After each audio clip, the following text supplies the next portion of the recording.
അപ്പം നമ്മുടെ ഒരു ഈവനിങ് വ്ലോഗ് കണ്ടാലോ? അപ്പം ഞാനും അനീനെ മോളും കൂടിയിട്ട് ആമി മോളെ കൂട്ടാൻ വേണ്ടി പോവാണ് കേട്ടോ. സ്കൂൾ ബസ് ഇപ്പം മെയിൻ റോഡിനാണ് വരിക. എൻ്റെ വീട്ടിൽ നിന്ന് കുറച്ച് ദൂരം ഉണ്ട് കേട്ടോ മെയിൻ റോഡിലേക്ക്. അപ്പം നമ്മളിതേ അങ്ങോട്ടേക്ക് നടക്കുകയാണ്. അപ്പോൾ ഇവിടെയാണ് കേട്ടോ നമ്മൾ വെയിറ്റ് ചെയ്ത് നിൽക്കാറ്. നമ്മുടെ കുന്നിൻ്റെ തൊട്ട് താഴെയായിട്ടാണ് നമ്മുടെ സ്റ്റോപ്പ് വരുന്നത് കേട്ടോ. അപ്പം ഭയങ്കര ബ്യൂട്ടിഫുൾ ആയുള്ള സ്ഥലമാണ് നമ്മുടേത്. ഇതാണ് ഞാൻ പറഞ്ഞ കുന്ന്. ആ കുന്ന് ഇറങ്ങിയിട്ടാകുമ്പോഴാണ് നമ്മുടെ സ്റ്റോപ്പ് വരുന്നത്. ഇപ്പം ഞാൻ സൂം ചെയ്ത് കാണിച്ചത് ഞാനും റിജുവാനും ഒക്കെ പഠിച്ച സ്കൂളാണ്.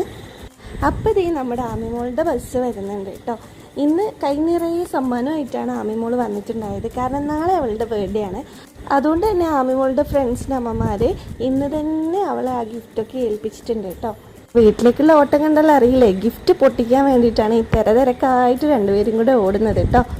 അപ്പോൾ ഇതാണ് കേട്ടോ നമ്മുടെ വീട്ടിലേക്കുള്ള വഴി. നമ്മൾ വീട് എത്തിയിട്ടുണ്ട്. ഇപ്പം നിങ്ങൾ കാണുമ്പോൾ ഒരു കാട് പിടിച്ച പോലെ ഉണ്ടാവും അല്ലേ. കാട് സത്യം പറഞ്ഞു കഴിഞ്ഞാൽ ഈ മഴയൊക്കെ ആയതുകൊണ്ട് പെട്ടെന്ന് കാട് പൊന്തിയതാണ് കേട്ടോ. അപ്പം നമ്മൾ വീട്ടിലെത്തിയിട്ടുണ്ട്. വീട്ടിലെത്തിയ പാട് ഞാൻ പറഞ്ഞതുപോലെ തന്നെ ഫ്രണ്ട്സിന് ഗിഫ്റ്റ് പൊട്ടിക്കാനാണ്. അപ്പോൾ ആദ്യം തന്നെ അനോമിയ എന്ന് പറയുന്ന അവളുടെ ഫ്രണ്ടിൻ്റെ ഗിഫ്റ്റാണ് പൊളിച്ചിട്ടുണ്ടായത്.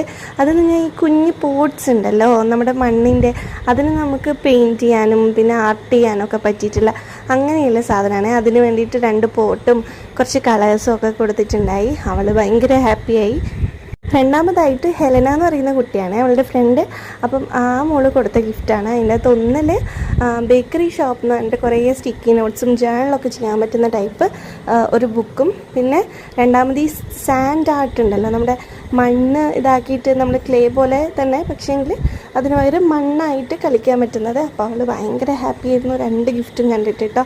ഇത് ഇനി വേഗം തന്നെ കളിക്കാമെന്നുള്ള രീതിയിലായിരുന്നു ഉണ്ടായത്. പക്ഷെ ഞാൻ പറഞ്ഞു സാറ്റർഡേ സൺഡേ നമുക്ക് എടുക്കാം, ഇപ്പം എടുത്തു കഴിഞ്ഞാൽ ശരിയാവില്ല കേട്ടോ. അതുകൊണ്ട് തന്നെ സാറ്റർഡേ സൺഡേയിലേക്ക് മാറ്റി വെച്ചിട്ടുണ്ട്. പിന്നെ അത് കഴിഞ്ഞ് കുളിയൊക്കെ കഴിഞ്ഞ് നമ്മൾ കുറച്ച് സ്വീറ്റ്സ് പർച്ചേസിങ്ങിന് വേണ്ടിയിട്ട് പോയിട്ടുണ്ടായിട്ടോ. അപ്പോൾ ഇന്നത്തേക്ക് ഇത്രയേ ഉള്ളൂ.